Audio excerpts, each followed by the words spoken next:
Parliament. Good morning, Stephen. What is the latest where you are?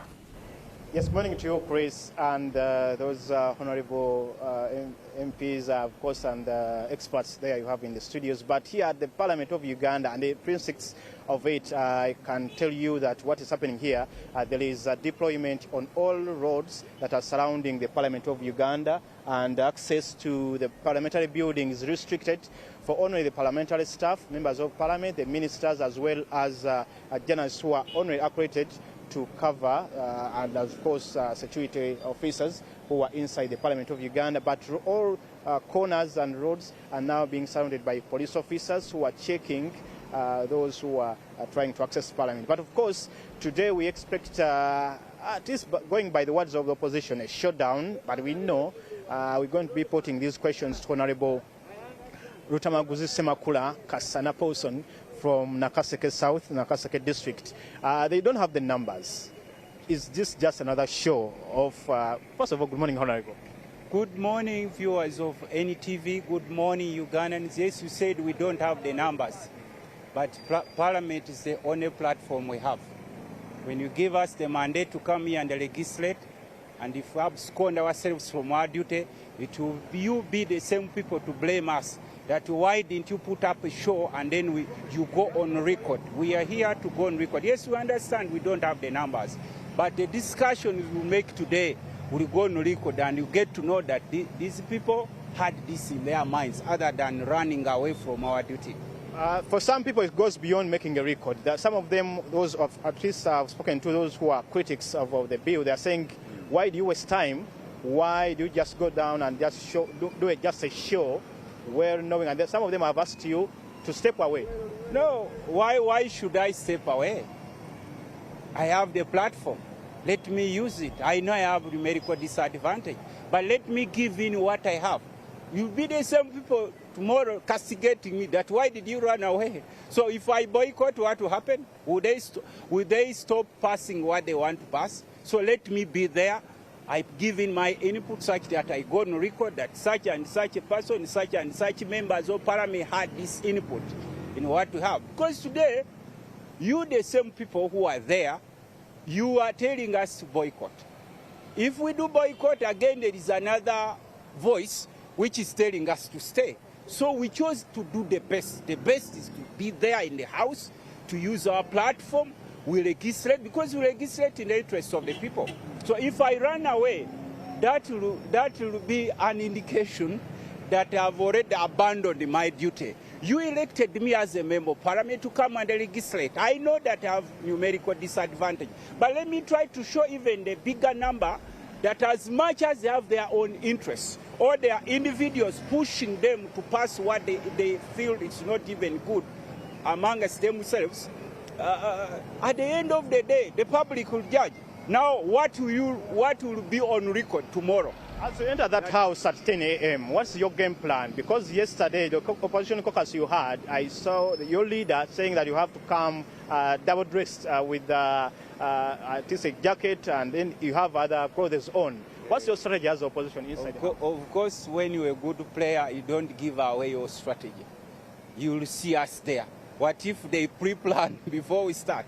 Because we know that these people are shameless. They can do anything. But being that we are all Ugandans, we are fighting for Uganda, because you wouldn't leave this to members of Parliament alone. Let every person, every Ugandan use the platform he or she has to ensure that these shameful laws don't pass. Tomorrow they will arrest. How shameful is this UPDF amendment bill? Of course, how can you legislate under deployment? The mere deployment here is an indication that they are trying to hide something. I understand personally as a member of Parliament that you legislate in the interest of the people. But if you push people away and you deploy the army, you try to create a new normal that laws are passed under the bar of the gun. This is almost like the pigeonhole constitution I usually read about. So what are you hiding? Because I understand, even you, the first estate, you know that laws are made for the people, in the interest of the people. But if you chase away people, you deploy, you try to show the public that you are hiding something, We are members of parliament. We were elected by the people to represent them. Yeah, not everyone can come to the Even the House. members of NRM will say they also were voted by the people to represent their views. And yesterday they sat and agreed as NRM that they will come here and pass the bill.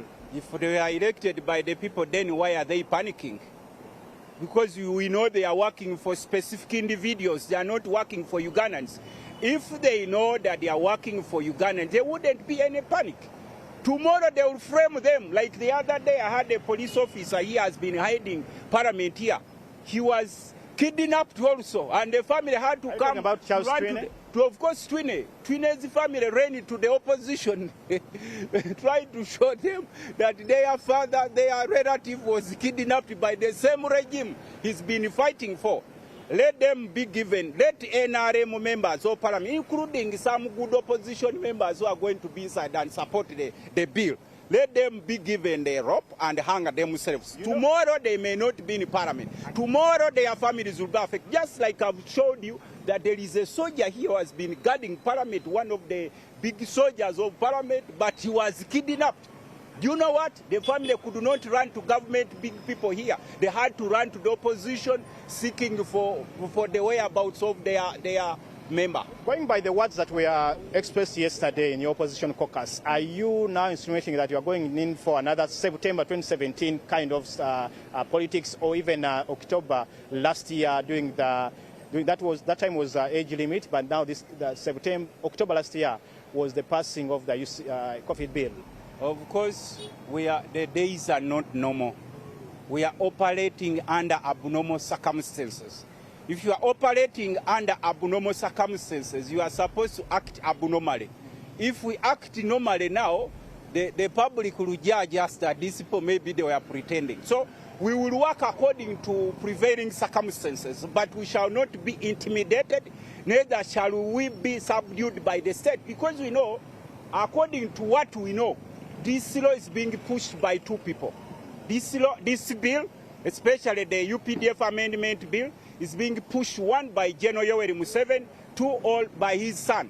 Those are the only two people who have interest in this bill, which is coming, the UPDF Amendment Bill. The rest of the serving officers, either police officers or UPDF officers, they don't have interest. But just two people, Museveni and his son, General Kanyerugaba. But none of these moved this bill before you. It was your colleague in the House. But of course they have their subjects.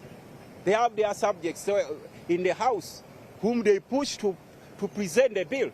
If you know that you are presenting a bill and you are presenting it on behalf of Ugandans, why do you have to deploy? And you create unnecessary, panic. There are people who work from here. They get their daily bread from around these streets. But they are trying to, they are pushing them away. Why do you have to push them away? You said you are making laws in the interest of Ugandans, not in the interest of the regime. Because the regimes come and go. Not in the interest of Mr. Museveni, because presidents come and go. Neither in the interest of his son, General Muhoozi, because according to me as a member of parliament, we got to know that the law, this UPDF Amendment Bill, there are people behind it, majorly General Yoweri Museveni and his son, General Muhoozi Kainerugaba, because they think they are here to create what they call dynasty. As honorable as you continue with that allegation from you, yeah, I have to let you know, let me let you know that Honorable Basil Batalingaya, who is also a staunch NRM MP, is in the building there in the studios of NTV, is watching you, but you as opposition have failed to rally these members of parliament from the opposite side to join you in opposing this bill. Of course, they are mature people. They know what they are supposed to do. There is no individual, there is no sane individual who doesn't know the content of the UPDF Amendment Bill. Then why are they rushing?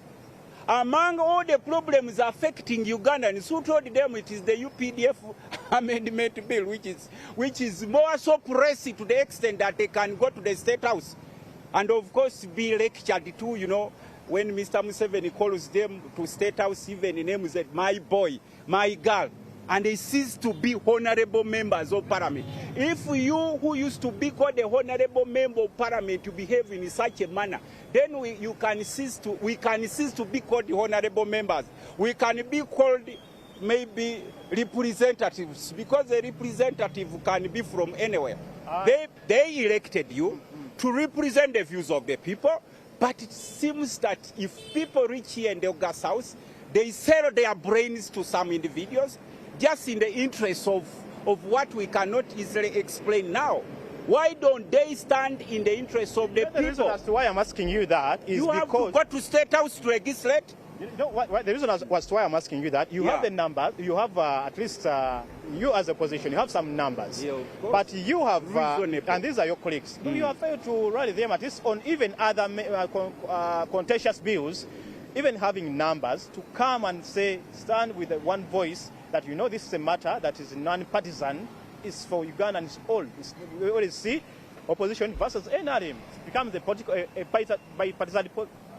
partisan issue. This issue is not about the opposition or NRM. It's an issue for Ugandans. Tomorrow they will frame you. Tomorrow you will be affected, including you, the fourth estate. Even those people who usually go to State House and they work under the influence of General Museveni. Because there is a saying that the one who pays the piper is the one who does the what?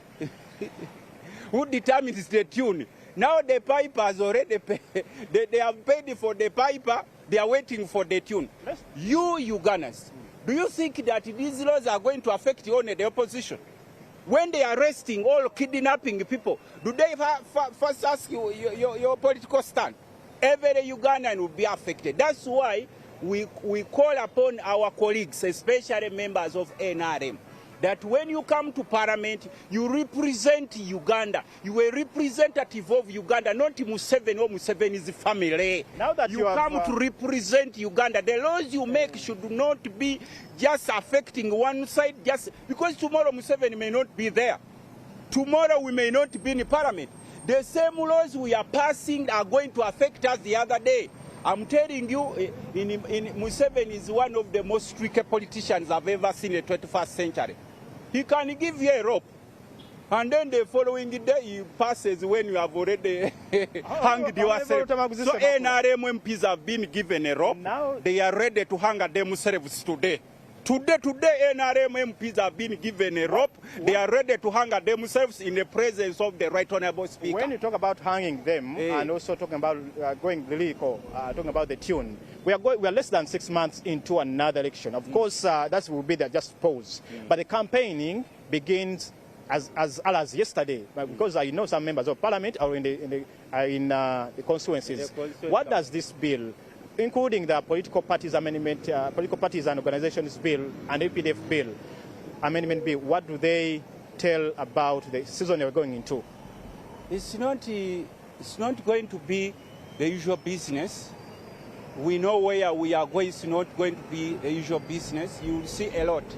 But that doesn't mean that Uganda will end. Still Uganda will stay. What you should pray for is that we don't go in a state of anarchy. Because most of these people, the players of these games, have already bought houses abroad. They can run away anytime. Is that for real? Now. No, of course I am a legislator. I am a sane legislator. Most of these people who are passing or pushing the passing of these laws have houses abroad. They can run away at any time. Where are you going to run to? You will run to your village and they will find you there. If you see a monkey, a younger monkey, starting fire in the forest, and you are an adult monkey, please try to work as much as possible, as quickly as possible to put off fire. If fire starts in the forest, it may not be easy to put it off. What are you insinuating with that analogy? No, of course Ugandans are ready for anything. Ugandans are ready for anything. They have had enough. 40 years. 40 years suffering, 40 years land evictions, 40 years land grabbing, 40 years kidnapping, 40 years looting the country, 40 years selling everything Museveni found here, 40 years making Ugandans becoming useless and making them run away from their country to go abroad and die in the deserts of the Arabs. So now Ugandans are ready.